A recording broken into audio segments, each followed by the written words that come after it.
we are mildly interesting guys, and we talk about some stuff. So welcome to the podcast, we call it Joel the Podcast. It's Alex and it's Alex, here for Joel the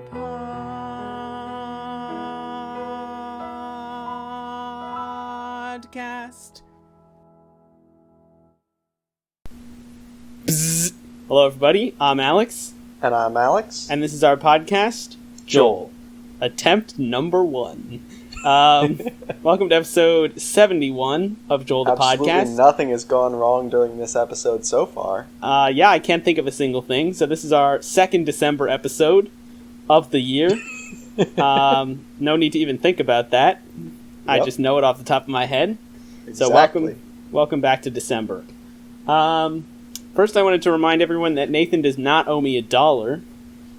I don't think Alex owes me $1 either. Right, so we're even in that department. Yeah. And yeah, to sports. So Purdue lost again.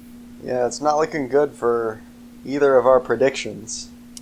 Yeah, I watched the first quarter, and then I was like, all right, I don't think I need to see any more of this game. I saw that it was 14-0 pretty early on, and then I saw that they had literally a 1-yard touchdown. Like, that was the entire drive. They just got the ball there, and then they scored it. Yep. So I was like, you know what? I'm not going to pay attention to this because I'm pretty sure we're not going to come back from 14-0 down. But, you know, maybe there's hope that they're actually very bad and despite that are competent enough to score, you know, a touchdown like that. Right. But unfortunately it seems like they are not just completely terrible. Yeah, so that was disappointing, and also the Eagles lost to Green Bay, but they did see that. They did finally pull Carson Wentz in the second half of that game and put in Jalen Hurts, their second-round draft pick, who played fairly well. Yeah. Even though they still lost, and they also had a punt return for a touchdown. So that was exciting. There was like 5 minutes where it looked like they would have a chance to win the game. Yeah. And then Green Bay scored a 73-yard touchdown run. So. And that kind of ruins it. That kind of ruined it. Also, I'm kind of infuriated because no one has been emailing us and asking about my fantasy team, which I haven't talked about in a while. Ooh, I even forgot about the fantasy team. I would have said something. Yeah, well, I haven't mentioned it because I've lost several times and I didn't like it. So, but I won. I bring it up because I won this week, obviously. Yep. And I did very well this week. Otherwise, I wouldn't be bringing it up. And I'm still in second place overall in the league. Let's see, once I win this week, I will be, I think 7 and probably 8-4 after I win this week. That's pretty good. Yeah, it's pretty good, except that my dad is in first place and he's still only lost 1 game, so difficult to catch. Yeah, it's very annoying. Especially since the season is I actually have no idea where we are in the season. Surely it's near the end if you're 8-4. There's got to be 5 weeks left. So the NFL season is 17 weeks, and if I'm 8-4, that means that this is week 13, which means that there's 4 weeks of NFL football left, which means there's probably 2 weeks of regular season fantasy left, and then 2 weeks of playoffs. Because you can't have fantasy during the NFL playoffs. During the NFL, because a lot of players aren't playing. That's exactly right. Right. Wouldn't it be hilarious, though, if you just didn't get any points if your players didn't make the playoffs? That would be hilarious. Very funny. You would laugh so much people, as you lost. For people who benefited from that. Right. I guess, I mean, like that, I mean, as long as it was uniformly applied, right? It wouldn't really, it wouldn't really change outcomes? Maybe it definitely would. I don't know. Well, it would, But, like, 'cause, I I assume mean- that your team is made up of players from many teams. That's right. So many of them still would make the playoff, unless you're incredibly unlucky. Right. The problem is that, well, what would happen is, as the season got towards the end, you would just start dropping all your players that are not going to be in the actual playoffs, assuming that you're on track to make the fantasy playoffs, and start picking up players who are going to be in the playoffs. So I think overall team quality would decrease. And so my quarterback... I wasn't really thinking about like changing the players on your team. Right. I was picturing more of a like strategic gamble at the beginning to pick good players from likely playoff teams. The problem is in the NFL, it's so hard to pick playoff teams at the beginning. Like, you can pick, like, maybe the top 3 or 4 in each conference, but after that, it's like a kind of a crapshoot. Right. So, all right. That makes sense. Let's move on from that. Any other sports games you wanted to talk about? Oh, Purdue basketball played. Purdue basketball has been winning as far as I know.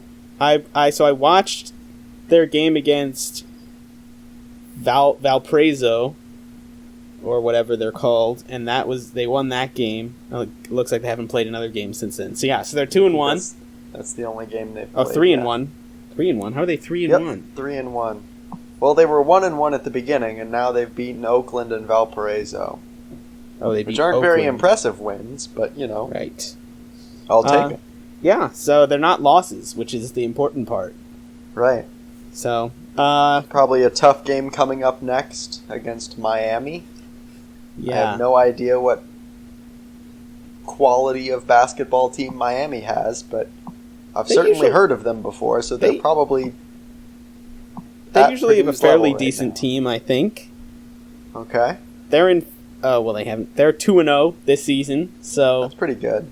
Let's see what the odds are. No odds available. All right. Cool. So we'll see. All right. So go Purdue. Also, the NBA starting soon, so can't wait to take my mind off football. Yep. Let's get off sports unless you had anything else. No. All right. Well, actually, yes. I was thinking of one last sport comment, which is that Penn State has started winning football games. Yeah, which my dad I find disappointing. My dad was telling me they still have a shot at getting a bowl game. Yikes. Which I guess would be fine. I guess I don't really care that much, but it's like, really? Purdue's going to go 2-0 and Penn State's going to go 0-5, and then Purdue's going to lose the rest of their games and Penn State's going to win the rest of their games? That seems unfair. It's harsh, but what are you going to do? I would have much rather enjoyed the ridiculously unlikely scenario of Penn State never winning another football game for the rest of time, but... Yeah, I think we discussed that. Yeah.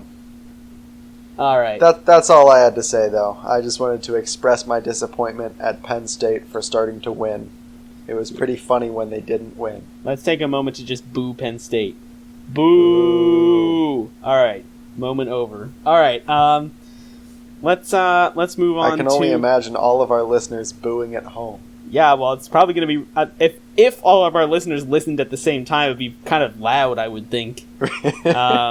All those boos at the same time, but... Yeah, you'll just have to wait, like, 8 minutes after I upload the podcast.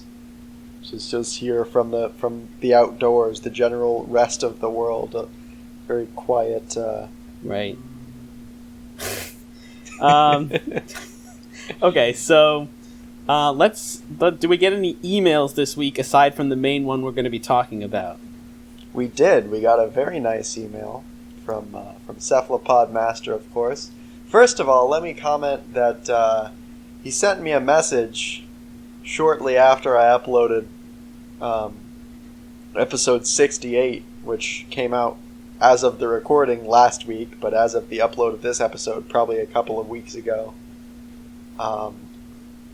If you remember at the beginning of episode 68, we said we didn't have any emails. Uh-huh. But also, if you remember, by the time episode 68 got uploaded, we had received an email. And then Cephalopod Master was very confused why we didn't acknowledge his email. And it's because you sent it too late?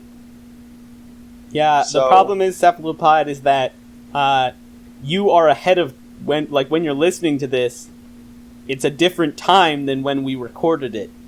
The way Right. it works is like we record it and then we don't upload it until a later time. So if you send an email in between the recording and the upload, then we won't know about it because we can't see the future. So Right. So yeah, feel free to send us emails backwards in time. That might work. Right. I would recommend when you see the videos get uploaded, just wait a minute. I was gonna say wait and email us about that episode later. No, what you need to do That is just go makes the back in problem time worse. and email us. Yeah, no, you got it. Yeah. Okay. So, just Which invent is a a time bummer, machine, 'cause I no was big gonna deal. say just wait and email us later. That way, you can have some time to think over your email, make it, maybe a touch higher quality. Not saying your emails have been bad or anything, but we could get some really high quality emails if you spent, 6 to 8 days thinking about exactly how you wanted to craft each sentence. What we need him to do is to get into one of those machines, like in Tenet, where Yeah. time then runs in reverse for you, so that he can then wait, going backwards in time, so that we so can he receive the email. He can do the exact same thing, but it works because he was going back in time all along. Right. So And if you haven't seen Tenet, I guess I kind of spoiled it. Sorry. Not a ton, just a little bit. right. Yeah, not really at all. I think that part was pretty. I don't know. Maybe it was kind of confusing. Maybe that would even be helpful to know beforehand. Yeah. I guess it was sort of a big reveal at some point in the movie. I don't really remember. That was a while ago. Anyway, just invent time travel and email us sooner. Email That's us the all. patent as a donation. All right. Let's. So, All right. So let's to hear get the back email. to this actual email. Yeah. Yes. We're headed back to classics here. Cephalopod Master titles this email, "I am a dumbass," which is as true now as it ever was. Thank you very much, Cephalopod. Let's have a quick moment to clap for Cephalopod. All right, moment over. Thank you, Cephalopod. And the email says, "Hi, I find myself going back to episode 62 over and over again because that episode was especially good. Please make another especially good episode, but also do another advice podcast episode." All right. Thank you. Thank you. Is that the whole email? That's it. Okay. So right now, Just imagine if he had spent like 6 to 8 days on each of those sentences, just teasing out that last bit of perfection. So I'm just stalling here so I can look at what episode 62 was. It's an I advice. tried episode. to help, but I didn't speak for long enough. Yeah, it's an advice. I think it was the advice episode. All right. Our best advice yet. I think it was the one where we got assorted, emails. definitely real listeners to email us some Right. questions, and we answered them. Yep. So all right. Thank you for finally someone sending us some feedback about what we should do. Right. So we will definitely do that soon. Today we're going to do kind of that, but not really that. Not quite the same, but So pretty close, I think. So you might think that this is an especially good episode. right. So today we're going to spend the entire episode dealing with one email we received. That isn't this one. Right, and we're going to kind of do it akin to what we did with the Apple stealing episode, or the episode where we talked about how in the movie we made, Joel could get Power the Time Machine. So if you liked those episodes, you'll like this episode. So This is an email we received. Subject line: I am a dumbass, as is tradition. And here is the email. Dear Alex and Alex, my name is Joel, and I am a real person that you did not make up. I'm in quite a dilemma. My brother lives in Los Angeles, and I live in Hoboken, New Jersey. My brother, who is coincidentally also real and named Joel, has invited me to his house for President's Day. There are a number of problems. First, I have no money. I mainly survive by living in a tree and eating out of a bird feeder. Therefore, I have no means of getting to LA by the holiday. Also, I have angered a secret organization called the Blue Hat Gang. Anyone could be a member of this organization, and if they saw me, they would instantly recognize me and make fun of me. This is obviously unacceptable, so I need to interact with as few people as possible. As an avid listener to Joel the podcast, and I must again emphasize that I am in no way made up, I thought that you guys would be uniquely qualified to help me figure out how to get to my brother's house in 1 month at most. Thank you so much in advance, and I cannot wait to hear your answer. Your friend, Joel, a real person. Alright, that's a lot to take in. I Yeah. think we need to start by breaking down this problem. Well, I think we need to first start with a disclaimer that neither of us are members of the Blue Hat Gang. I guess I'm just speaking for myself. I'm not a member. Are you a member? No, definitely not. That's an important point to bring up. I think we just need to make it very clear that under no circumstances should anyone assume that we are members of the Blue Hat group. I Or mean, at least personally, I am not. the Blue Hat Gang. Personally, I don't think I've ever. See, even, I don't even know the name. yeah, I was gonna say I That's don't how think I've much ever of a even member heard of I'm the Blue not. Hat Gang before. So, this is interesting to learn that there is an organization like this. Right. So, all right. Thank you for the email, Joel. So we're going to spend the episode trying to come up with creative ways that Joel could reach his brother's house in Los Angeles while minimizing his interactions with other people. So, let's begin. So, first of all, so you said you wanted to start by breaking down the email. So, let's do that. Yeah. So let's consider our problem here. We've got to get from New Jersey to California in 1 month, and we can't spend any money, and we can't be seen by anyone. Or we should minimize the number of people you can be seen by. Okay. Would it be smart to... I mean, obviously it's going to be very difficult to shoot to be seen by no people. Right. Maybe we shouldn't even waste our time trying to hit that target. So, first of all, let me ask you this. How far do you think you could walk in a month?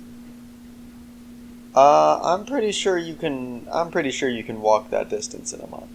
You think you could walk across the country in a month? Actually, no. I don't think I think that. Maybe I do think I think that. I mean, if you're motivated by a goal, you could do it. I think you could. I don't know. I once walked 20 miles in one day. And I was a lot younger then. Okay. But it was like not a trivial amount. Right.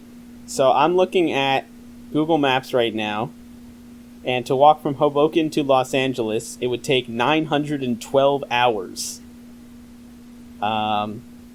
Which is probably about 40 days of straight walking. Wait, that seems wrong. Nope, that's wrong. Wait. No, it's close to that, though. It's between 30 and 40 days of continuous walking. Of continuous walking? Yeah, so if you never slept or ate or stopped at all, you may be able to do it. So the bottom line is you definitely cannot just walk there. Okay. That is a bummer. Because, well, maybe not. I guess it gives us a lot more to talk about. Right. What about a bike? What about Could a you bike? Spend the first few days stealing a bike This says and then riding it. This says it would take 247 hours by bike. So only 10 straight days of biking. Yeah, but you don't really want to bike for a full 24-hour period. Okay, I think right, even if you spend 12 hours biking a day, you'll still get there in 20 days. Right, and that's a lot of biking in a day. I don't know how in shape Joel is. All I know is that I don't think I could bike How long do you think 12 hours a day for 20 days. Okay, so actually you would have to bike probably for 9 hours a day to do it in a month. Do you think you could bike for 9 hours a day? Well, actually, probably not even 9. If a month is 30 days, you would have to bike for slightly over 8 hours a day. If you biked for 8 hours, you would be 7 hours short. So you would need 31 days, which I guess we can give you since it's a month. So 8 hours a day. Could you bike? Would this be like strenuous biking, or would this just be kind of like pedaling along on the side of the highway? You would definitely not want to be on the side of a highway because then a lot of people would see you. Oh no! Okay, so it would definitely be very hard to bike. Well, I don't know. The wilderness, right? So the thing is, you could probably bike along some unpopulated roads, and if someone were to drive past you, you could get off and hide so that they didn't see you. That's true. You probably got a pretty good, especially out in the country where there's not really that many people around. You probably have a pretty good idea when someone is approaching you. All right. So let's get this straight. Our primary proposal is to bike for 8 hours a day. Well, for a month. The problem is how long is it going to take him to steal a bike? That's okay, yeah. We got to get back to that point because it's not guaranteed that he does have a bike.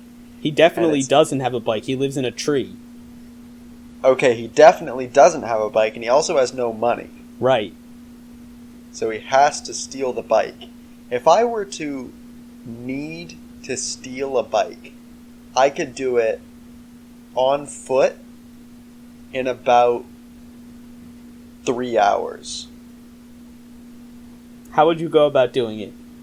I would walk to a place where I knew there were bikes that weren't locked up, and I would take one of them. Right, so where's that? I think the average person probably wouldn't be able to do this, first of all, because... and also I think at this point, in December, as we mentioned before, I wouldn't be able to do this. However, during the summer, my workplace has bikes outdoors. I could just take one of them. So Joel here lives in Hoboken, which is not the middle of nowhere. If you're my boss and you're listening to this, I'm not planning to steal any bikes. I just want to make that clear. We're just trying to think about how Joel should steal bikes. If you're Nathan's boss and you're listening to this, please email us. Go to our website, alexandalex@joelthepodcast.github.io/alexandalex@joelthepodcast.website. And once you see that masterpiece, consider adding web development to my daily workload, because, frankly, I'm probably better at that than I am. Frankly, my skills are being underused right now. By the way, if anyone's curious about this biking route, it goes through Indianapolis and... That's fairly populated. Just south, right, so we would probably have to circumvent this a bit, but I don't think it would add too much time. Just south of Kansas City, and then down into the desert, which is going to suck. And then you have to bike through the Rockies, I would assume. Nice. And it goes it goes, what is here? It goes through Albuquerque, New Mexico, and then to Los Angeles. So, obviously this route would have to be modified to minimize how many people could see you, but I would assume that it would be a small, like it wouldn't be significant time added to the route overall. I think I definitely agree with that because, I mean, the places you mentioned, like Indianapolis, you hardly have to, go any distance at all from Indianapolis before there's just nothing anymore because it's Indiana. And obviously the desert, there's not going to be anyone around. I think you mentioned Kansas City, or am I making that up? You go south of Kansas City, so not on Kansas City. Oh, perfect. So yeah, you dodge Kansas City, and Kansas City probably is, once you're outside of Kansas City, I'm imagining a very similar situation where there's not a whole lot going on there. Also, I did a street view for some of the area that's in the desert, and you're just literally right in the middle of the desert, and there's nothing around. So okay, we're gonna have to for biking unseen, but maybe not so good for eating and stuff. Yeah, we're gonna have to come up with a way for Joel to get supplies to bike for like a couple 100 miles through the desert. I assume more theft. Or right. maybe the efficiency of gathering food is worth exposing yourself to someone. I mean, it's kind of inevitable that it seems to me inevitable that you will not be able to get from Hoboken to LA without a single person seeing you, if you have no money. Right. Oh, and you have no money, so how are you going to... There's no convenient way to get food with no money. You can probably go to like a food bank. You would have to pick towns that are not that large, but still large enough to have a food bank. Right. Which it sounds like, on your route you'll probably have a pretty good chance of doing, since... Right. I would think that you would need to do some planning to figure out the exact route. Right. Since you would need to figure all this out. Also, there's a nice elevation chart here that shows you the elevations that you would go through over the course of your trip. Okay. You would start out at... Let's see. What do these numbers mean? So it looks like the total delta between the lowest and highest points of the trip are about 8,000 feet. So you go up 8,000 feet from start you go to up, peak? yeah, right. So you end up actually 7 feet lower than you started.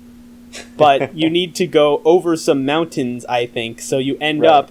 So the highest point is 7,933 feet above where you started. Right. So the total delta is not 7,940 feet between the highest and lowest points. Although that's good news for the second half of the trip. Right, so actually I'm going to share my screen so you can see the elevation chart. So it's basically fairly flat to begin with. Can you see it?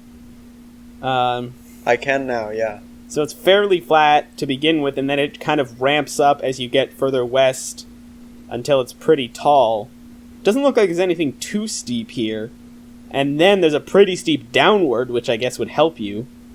Yeah. Although, I mean, go to the final peak before that kind of last little dip there. This guy or this guy? That one, yeah. I mean, that's still in the middle of Arizona, so it looks kind of steep on the elevation chart. But that's still hundreds of miles that you're going less than 2 miles in elevation right down. So that's It's a very. I think it'll it'll definitely show up in the biking efficiency measures, but I don't think you'll literally just be rolling downhill for from Arizona to California. Right. No, I agree. Although maybe, I don't know. Somebody would have to go to Arizona in order to test this out for real. I don't know of any other way to test that. Also, just looking at this Google Maps, it just reminds me how terrible of a map projection this is. Like, look how large Greenland is. Are you kidding me? Yeah, that's ridiculous. Anyway. It's pretty good for the United States, I think, for the most part. It's good for the United States, except that Canada looks so much bigger. Yeah, Canada like right just above looks the absurd. US. Which Canada is bigger than the US, but still, it's like not that much bigger. Exaggerated, yeah. Alright. So looks like you're spending a lot of the first part of your trip going through Pennsylvania. Yeah, you do. So I think what we should do, I think we're getting maybe a little too focused on some of the details.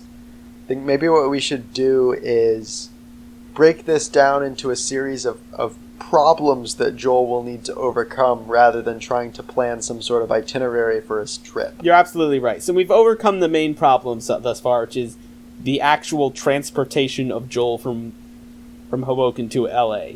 Right. Which is by bike.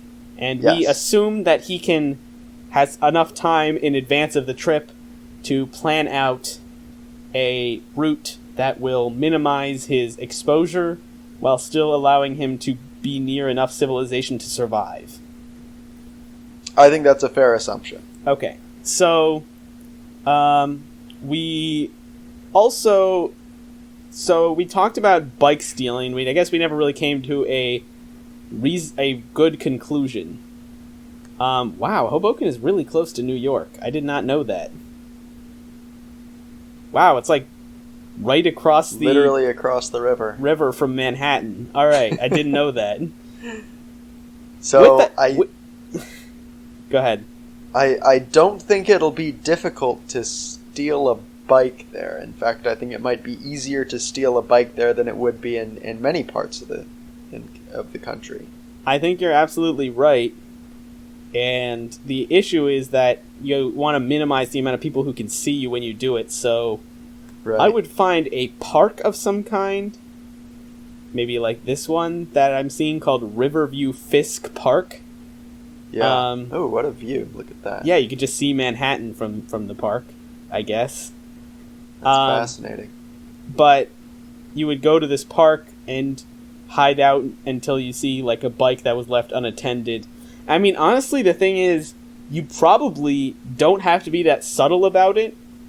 Like, if somebody knows that you stole the bike, they probably won't be able to catch you since you're just going to be pedaling across the country. You're not going to be, like, hanging out around the area with it.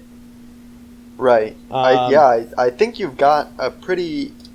I don't think that's much of a challenge to overcome. I think the trick will be...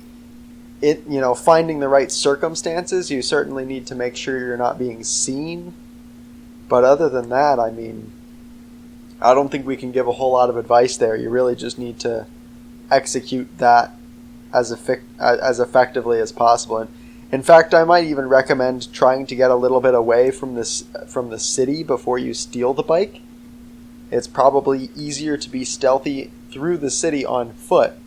And maybe you wait until you're, near the fringes, maybe getting out into the suburbs a little bit before you actually get on a bike. Because I think once you get on a bike, you are going to want to stick to roads. And that'll be You're going to want to stick That's such a dense area of the country. It's amazing how much there is packed in there. I mean, it honestly looks that way because of roads, but it really is actually not that, yeah. Well, so, yeah, it's more dense than most other areas of the country, but I would say, like, this stretch here is mostly just, like, trees. I've lived in the Midwest my whole life. I've a few times been to places that are like this in terms of like population density and Right. just the and absurdity of. Honestly, I had the opposite experience coming to the Midwest after living in a Philadelphia suburb, because as you can see, let's see Yeah. if I can find Philadelphia here. As you can see, you can drive pretty far in any direction around Philadelphia and you will be in a suburb. This is all just suburbs, right? Right. Yeah. And so when I came to Indiana and you can drive like 15 minutes away from Purdue and just be in a cornfield, Yep. it's kind of jarring, honestly. Yeah. So It's incredible. Yeah. This is such a. I think I get the sense that this would be such a difficult place to sneak around.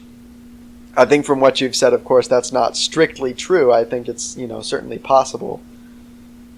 But all right, let's move on to the next problem. yeah. So we've talked about how Joel is going to get food, mainly by going to food pantries in small towns that he bikes past.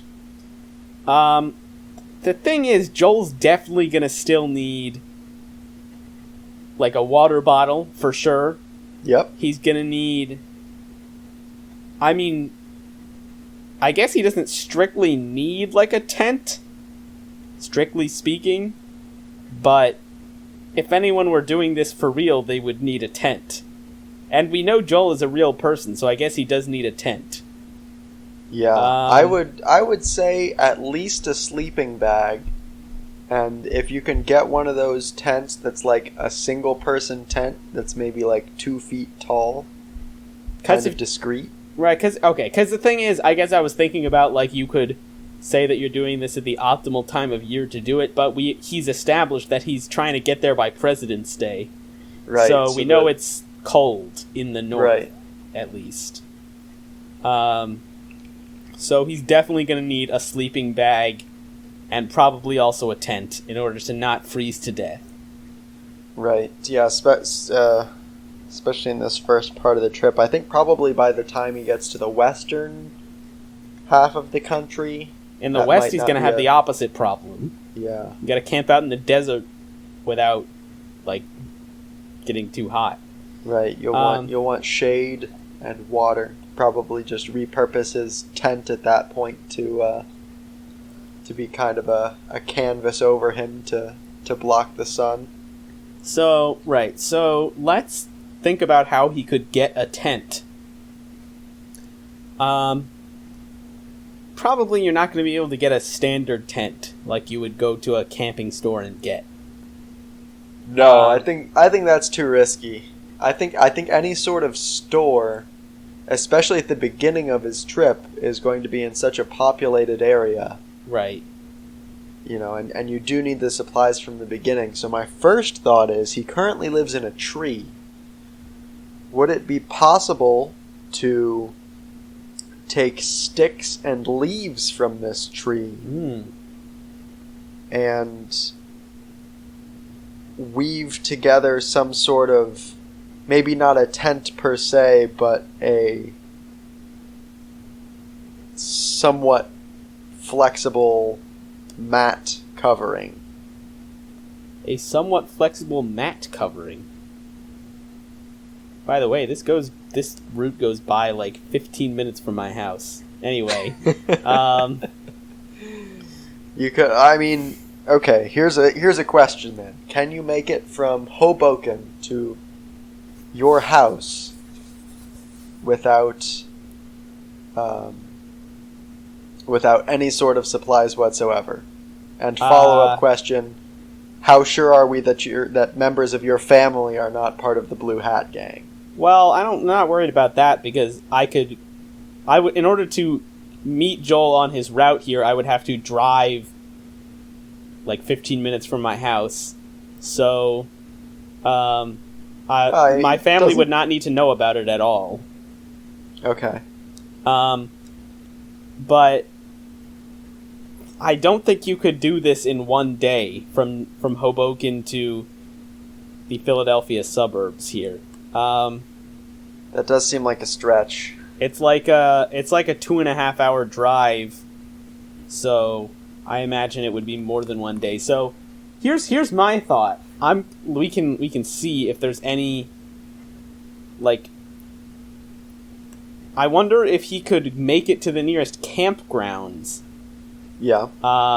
In a day, because if he can, people often leave their tents unattended when they're at a campground, right? Right. There's not a whole lot of security at a campground. You can probably steal a lot of the things you need. I think it would be fairly easy to steal a tent and a sleeping bag from a campground if you could get to one. In fact, I mean, could he, in theory, steal from campgrounds for a decent distance across the country? I know in my past camping trips, we didn't, lock up our food or anything. Actually, well, we definitely did lock up our food. We had our food in our car, which was locked. Right. But you could easily, break into a car if you needed to.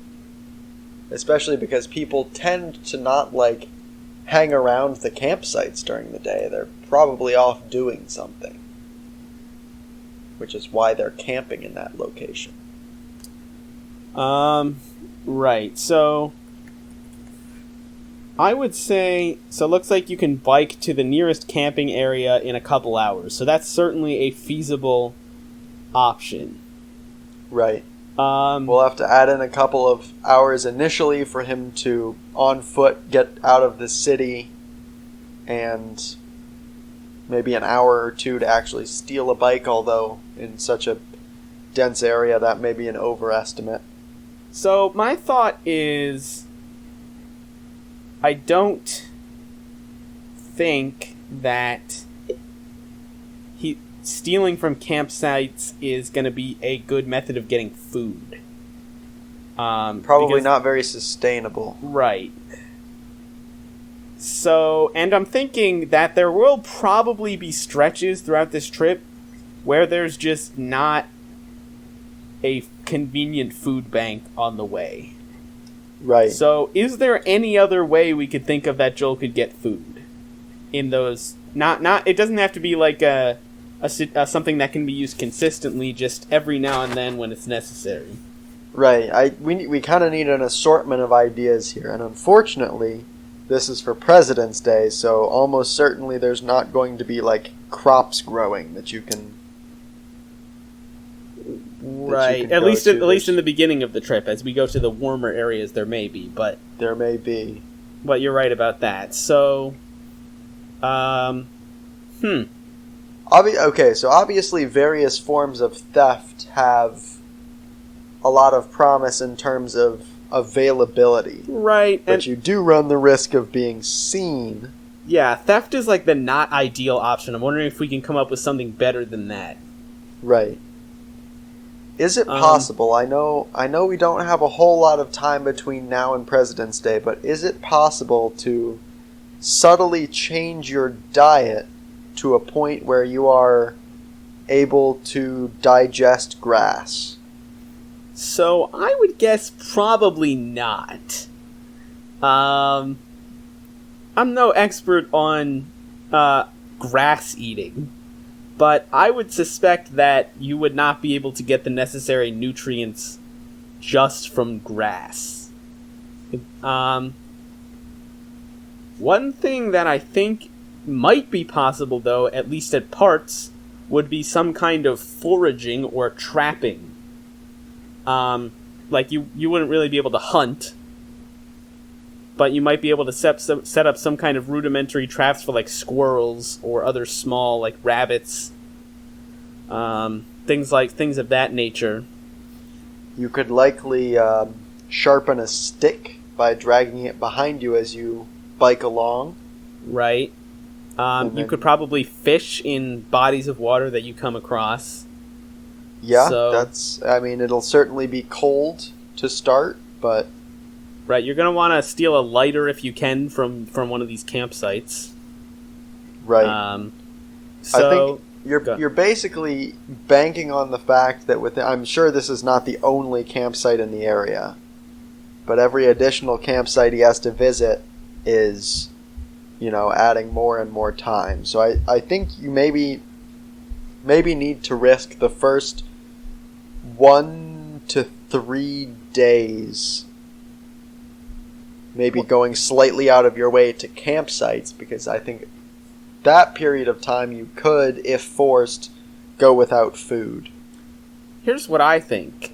I think time isn't a huge issue here, because we've limited Joel to biking for probably, at this point, 9 hours a day. And if he sleeps 8 hours, then he has, 7 extra hours with which to do whatever else is necessary to survive. Right. So if he's spending 2 hours going through a campground trying to find stuff he needs, that's not really a huge issue. That's fair. We do have a lot of extra time built in based on the fact that he's doing nothing but biking in a direction and trying to survive. Right. So I would say that that's a useful thing. What other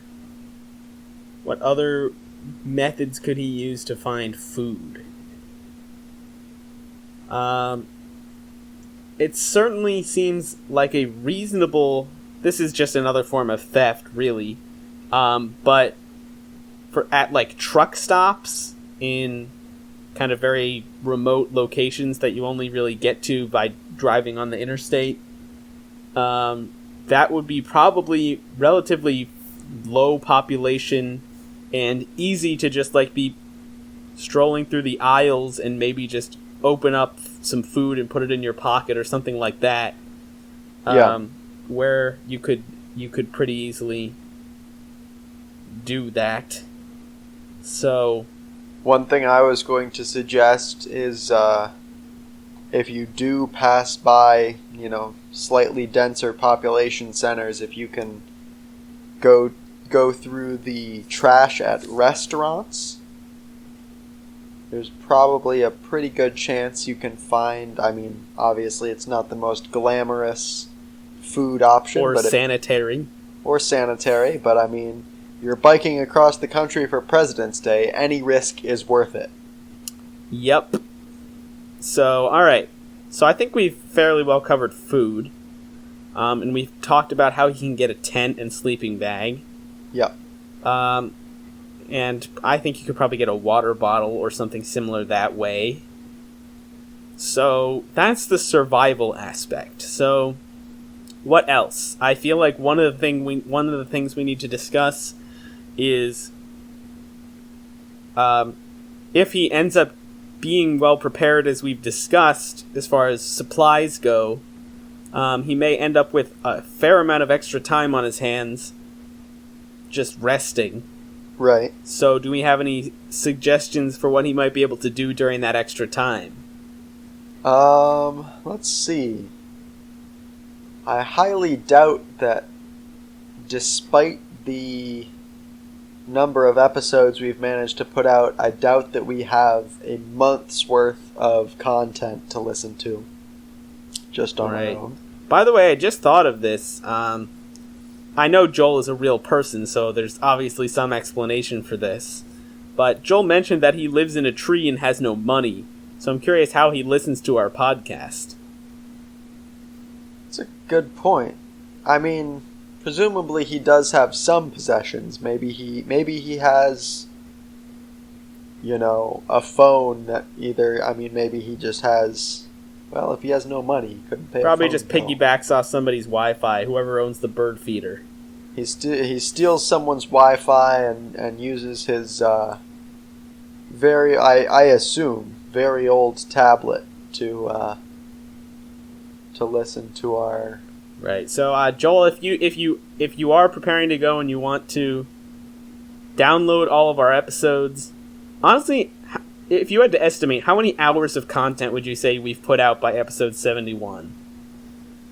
I mean, I'd say our average episode is maybe an hour and 15 minutes, an hour and 10 minutes. I would say that's reasonable. That's a reasonable assumption. So in 70 episodes before this one, that Right, would mean... Doing the math in my head, obviously. Well, I mean, let's just say that 7 episodes is kind of close. No, I assume. that's I think it would be ridiculous. about 87 to 90 hours, is what it seems like to me.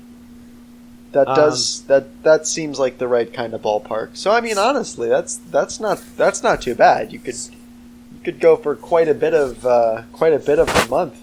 So with if no you, entertainment but our podcast. Yeah, you would be able to listen. You would be able to listen to probably about three hours of podcasts per day. Right. 3 hours of Joel the podcast per day, and so that's certainly a good suggestion. I would just go ahead, in fact, and lock that into your schedule. Assume that time is spent Right. specifically listening to the podcast, guaranteed. Right, and I think you can also fill in some time by just listening to our commercial and theme song repeatedly over and over again. Right, certainly another 30 minutes to an hour each day could be spent that way. Right. Also, we have some unreleased footage of me playing Breath of the Wild. So if you send us an email, I can send you that. It's not very good, but it's something. You're making me go back and check if I still have from that speed run that we did. Yeah, do you know when that was? I really don't remember. It was obviously last year, and it was fairly close to the beginning, I believe, of our podcast, so probably beginning of our podcast after we graduated. So I would guess... Which was like... August or September, maybe? That's my guess. I don't remember exactly when we started. 2019? Yeah. I feel like I've been through my photos enough to know that it's not in there. But I'm checking again now anyway. Anyway, another thing, Joel, you could do is you could learn to whittle. I assume you'll have no shortage of wood. You can probably grab a knife from one of the campgrounds, so you can learn to whittle. If you do manage to... Oh, wait a minute. Here's from Thursday, August 1st, here is an hour and 7 minutes of video of what looks like Breath of the Wild. So this might be hilariously bad Breath of the Wild gameplay. I'm kind of excited to see if this is any good. Oh man, and then 5 days later, another hour and 9 minutes. The next day, another hour and 1 minute. Nice. Oh man, this is almost certainly just complete garbage, but I'm sure Joel would love it. Yeah. So, there you go. So I think that's a good sampling of things Joel can do throughout his journey. I'm pretty sure we have only suggested listening to our podcast. And whittling. Oh, and whittling. The two things you need. Those are the only two things you really need. Okay, so we've got transportation, we've got food, we've got shelter, we've got entertainment. So what else is there on a trip across the country in 1 month? What else is there? I think we've done a pretty good job in the things that we've discussed of talking about how you will avoid detection. But I think it may be worth a minute or two here of taking a look at that problem specifically and maybe giving a couple of generic tips to avoid coming into contact with people. Right. So I don't know a lot about this Blue Hat Gang, but I'm going to assume that the members of the gang don't have any supernatural abilities. Now, obviously they might, considering they're a secret organization that I've never heard of. Right. But I'm going to assume that they don't for now. And so, one thing that can really help Joel is wearing a mask. Because then and by mask I'm talking about Halloween-style mask that covers your whole face, rather than a mask that we're wearing because of the pandemic. Right. Although you could just use several of those. Right. The problem is you might not be able to see. Anyway, the point is, if the Blue Hat Gang sees you, they won't be able to recognize you and therefore won't be able to make fun of you. Right. So that would certainly be a strategy around populated areas. Now, as to where you would get a mask like that, that's tougher. I think you could probably get like a scarf or something that could cover most of your face fairly simply, because you can really use any kind of long piece of cloth for that. But as for the eyes, if you can find sunglasses at a campsite, that would be good. So just really, I guess my advice is any way you can obscure your face at all is really going to be key. Right. Now, yeah. I don't think this is a guaranteed solution for all cases, though. I think for the most part, you're going to be avoiding contact with people anyway, so it won't be too suspicious to be dressed like this. In fact, there might never really be a situation where it's inappropriate to be, dressed like that, because I assume the only reason it would be is because there's people who think that you shouldn't be dressed like that, and you really shouldn't be around people anyway. Right. So, yeah, okay. Maybe that is a better... Yeah, because my initial instinct was like, well, yeah, you can't just go around disguised all the time, but, you totally can. Yeah, you totally probably can. Should. So, alright, so that is the answer. That is certainly a helpful tip, as we are extremely qualified, as we've established. So, what else? I think,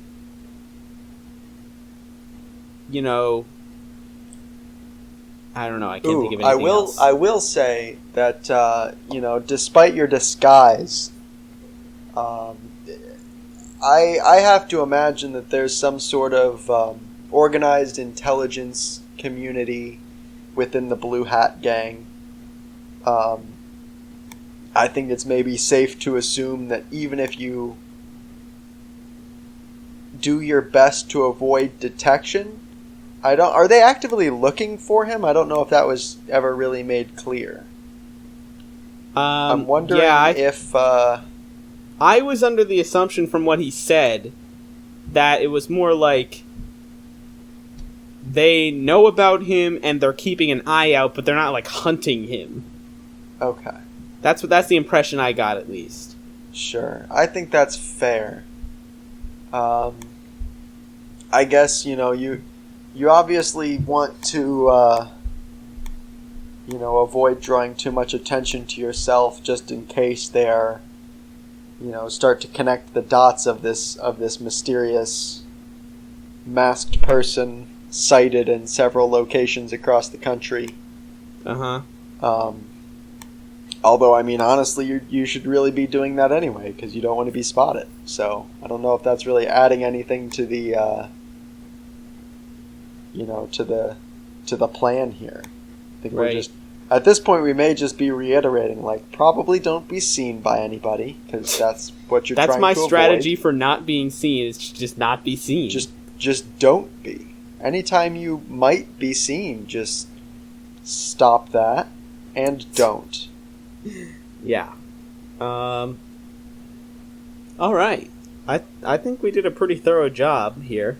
Yeah, it's incredible. I thought, at first I thought, man, there's so much to think about and get through, and here we are at the end of this episode with a literally foolproof solution. So, real quick, why don't we spend a few minutes thinking about non-biking ways for him to get across the country. Okay, that's fair. I think our entire plan so far is hinged on his ability to steal a bike. So, like, what if Joel doesn't know how to ride a bike? What if he doesn't know how to ride a bike? He lives in a tree. Maybe he's literally never ridden a bike. Maybe he's literally a bird. So the thing is, I guess it's really hard because there's very few means of transportation that aren't involving people. Right. So I guess most of what I can think of is like hiding in freight. So like on a train or in like a truck or something of that nature. You know how sometimes in movies characters will like grab the underside of a vehicle and ride along as it, goes places and then like drop off once they get to where they're trying to sneak to? Yep. Obviously you're not going to be able to carry very many supplies that way. And you're likely going to be traveling between population centers because that's where those sorts of vehicles will go. Right. But, this isn't quite as ideal as a bike, but that may be a reasonable way to travel longer distances. Maybe, in fact, that's a useful tool even if he does know how to ride a bike. If he starts to fall behind, or if he needs to, maybe get through the desert not on a bike. Maybe by the time he gets there, he's low on food, and he really just needs to grab onto a truck and sneak his way through that way. Right. Yeah, I think that's a good point. And except it may be kind of hard if you're to like hold on to the underside of a truck for that long. So what I was thinking is, what he should do is if he can find a horse. Ooh, that's a good idea. He should, wait till I say what the idea is before you say it's a good idea, because it's not riding the horse. Okay. The idea is to kill the horse, and then wear its skin as a jacket, and so you're impersonating the horse. And then, you know how horses get transported for races and such? So you can just get in a horse trailer, and somebody will take you where you want to go. I think that's how it works. It must be, right? I've never seen anyone stop their horse trailer and take the horses out and not just let them go to do their business, right? Like, right. The horse trailer driver is certainly not the person that owned the horses and will determine what happens to the horses after they reach their destination. Right. And obviously, since horses don't have money, that service is provided for free. So, yeah, I think this may be even better than the bike plan. Could be, yeah. If you happen to find a horse before you find a bike, just go ahead and give that a shot. Is there a horse button on the maps? There is not. There's only driving, public transit, walking, biking, or flying. I guess it's closest to driving, right? Because the horse isn't actually walking, now that I think of it. Right, it would be closest to driving, so let me put LA back in here instead of the campground that I was looking at.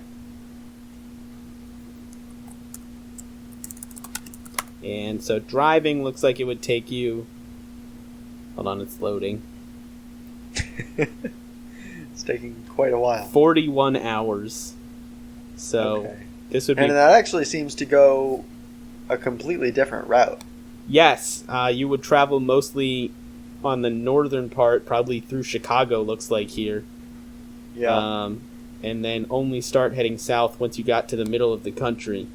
So you would go through Iowa and Nebraska and Colorado instead. Right.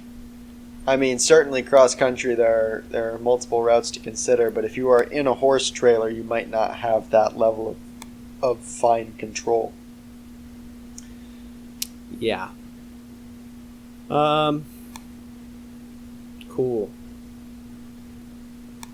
Alright. Any other outlandish ideas aside from dressing up as a horse? Really not sure if I can top that. My only other thoughts weren't really thoughts. That I was just trying to come up with a way that he could fly there. Because that definitely seems to save the most amount of time. Here's what he can do. Go to an airport. Sneak onto the tarmac, easy. Yep. Without being seen by anyone. Right.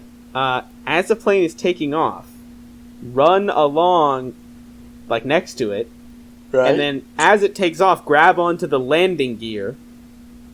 And then when the landing gear is lifted up into the plane, you'll just be in the plane. And you won't be in any passenger or crew area. You'll just be with the landing gear. So no one will see you. Right. And so even though you would have to go to a pretty populated area to get to... Actually, you could probably go to the... probably get to the Trenton Airport, which is really small. And that wouldn't be too... Like, the initial risk of being seen by people while getting on the plane would be negated by the fact that you just fly across the entire country in a matter of hours. Right, almost certainly there's a flight that... you probably don't want to land in Los Angeles, because that would be a difficult, trap to get. Or maybe you do. Maybe you land in Los Angeles and then hide at the airport, and at that point your brother is close enough to come get you. Come get you. I assume your brother has some sort of vehicle, and I'm not going to stop and wonder why, if your brother does have a vehicle, why he doesn't just come pick you up. Yeah, I think he, I can't even really speculate as to why that might not be the case, but I can only assume that he has a good reason. Right. I mean, let's be honest. If your friend in New Jersey was like, hey, you in Los Angeles, why don't you come pick me up and then go back to Los Angeles? Look at this, they have 2 runways. I don't even see what you're... Oh, okay, now I see what you're talking about. That is quite small. I guess when you're, fairly close to New York, you don't need your own large airport. You just need an airport that will get you to New York. Nope. And it's also kind of close to Scranton, which has an airport, and Philadelphia, which has an airport. All right. That is a good bet, then. Good thing I brought up flying. You do have that option as well. You could also try flapping your arms really hard, but I think that probably wouldn't work. Right. I mean, if you had an entire month to try, then you probably wouldn't make it to Los Angeles, but maybe you would make it close enough that your brother then decides to come pick you up. Right. Let's think, is there any way he could go by over the water?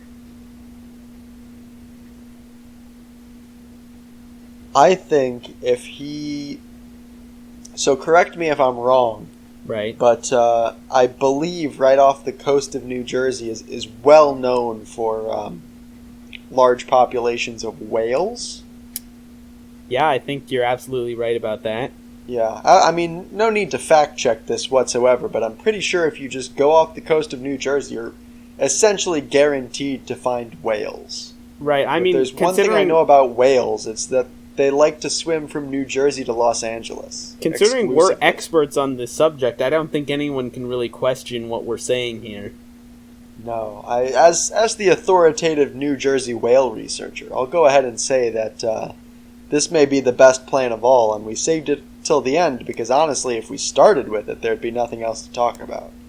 Probably what you should do, now that you've listened to this entire podcast, which clearly up until this point has just been a joke, you should, swim off the coast of New Jersey until you encounter a whale. Explain to the whale that you're trying to get to Los Angeles, and then the whale will just swim there with you on its back. Yep, I think... I don't know how long that would take, considering the whale would certainly have to go through the Panama Canal. That's the thing. That's the one risk, is that whales might not be that fast. So, you certainly do need to make sure that you're picking a fast whale.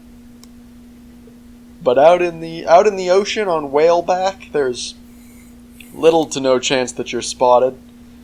The only real risk you have, it looks like, right there is Panama City. Where is the Panama Canal? I would expect it to be... Is this it? I think that might be it.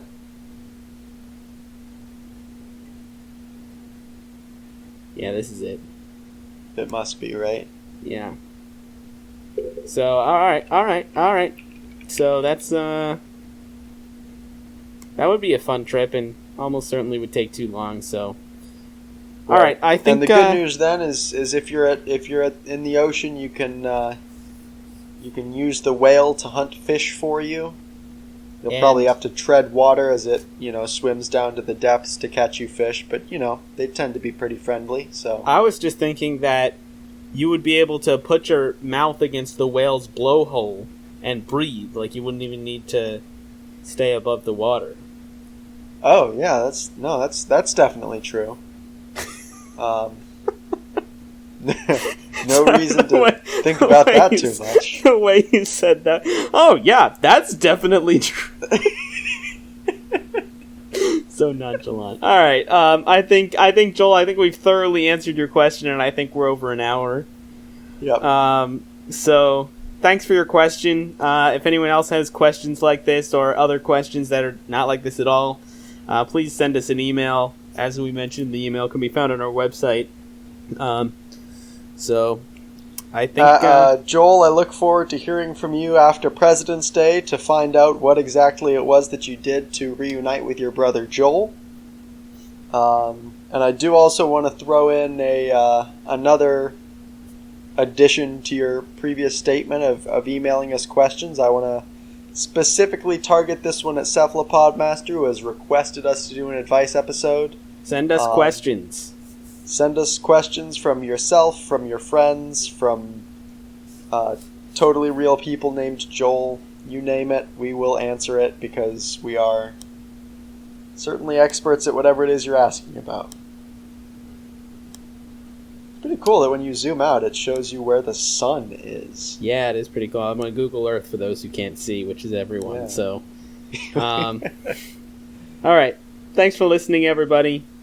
I'm Alex. I'm Alex. And this has been Joel.